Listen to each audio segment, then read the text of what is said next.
গৌৰৱ গগৈ ৰাজনৈতিক ভাৰতীয় গৌৰৱ গগৈৰ বিৰুদ্ধে সৰব বিজেপিৰ ৰাজ্যিক সাধাৰণ সম্পাদক দীপ্লৰঞ্জন শৰ্মা গৌৰৱ গগৈয়ে যি পৰিৱেশ সৃষ্টি কৰি আহিছে সেয়া দেশৰ বাবে ক্ষতিকাৰক বুলি তেখেতে উল্লেখ কৰে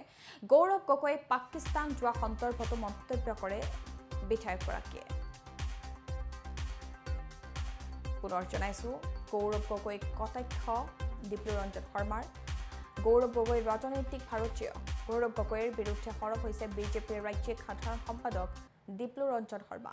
গৌৰৱ গগৈয়ে যি পৰিৱেশ সৃষ্টি কৰি আহিছে সেয়া দেশৰ বাবে ক্ষতিকাৰক গৌৰৱ গগৈ পাকিস্তান যোৱা সন্দৰ্ভতো মন্তব্য কৰে বিধায়কগৰাকীয়ে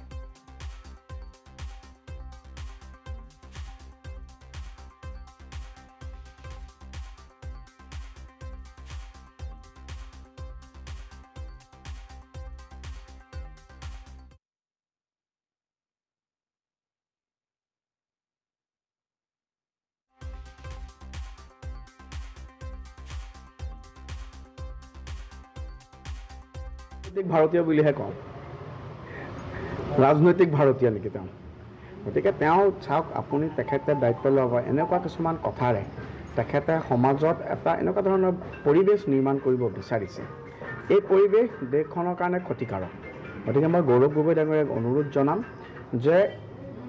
এনেকুৱা ধৰণৰ কথাৰে আপুনি কেতিয়াবা পটককৈ হিন্দুসকলক ব্লেম কৰিব হিন্দুৱে গৰু মাংস থৈ আহিছে বুলি কেতিয়াবা অমুকক ব্লেম কৰিব অৰ্থাৎ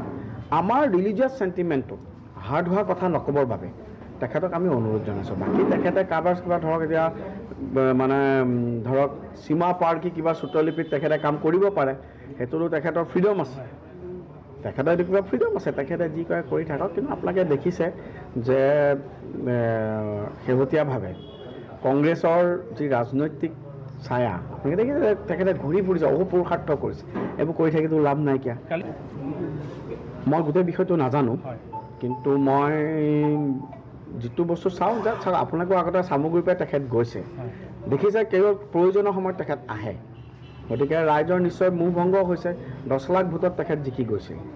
10 লাখ ভোটত জিকি যোৱাৰ পিছত তেখেতে আজি মোৰ 6 মাহ হৈছে মই গতিকে মই সেইখিনি কথা এটাৰ কাৰণে নকওঁ মই এটা কথাই কওঁ যে ভাৰতীয় জনতা পাৰ্টীৰ নেতৃত্বাধীন চৰকাৰখনে খুব সক্ষমতাৰে আমি কাম কৰিছোঁ আমি সামগ্ৰী ডেভেলপমেণ্ট কৰিব লাগে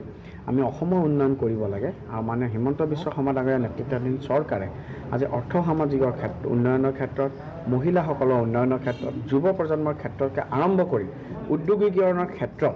আজি আমি অসমে গ্ৰাম্য মহিলা উন্নয়নৰ পৰা আৰম্ভ কৰি আমি ছেটেলাইটলৈকে গতি কৰিছোঁ দিছ ইজ ডেভেলপমেণ্ট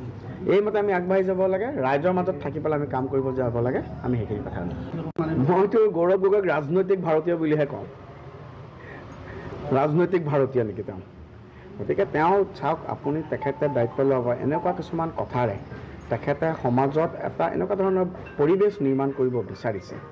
এই পৰিৱেশ দেশখনৰ কাৰণে ক্ষতিকাৰক গতিকে মই গৌৰৱ গগৈ ডাঙৰীয়াক অনুৰোধ জনাম যে এনেকুৱা ধৰণৰ কথাৰে আপুনি কেতিয়াবা পটককৈ হিন্দুসকলক ব্লেম কৰিব হিন্দুৱে গৰু মাংস থৈ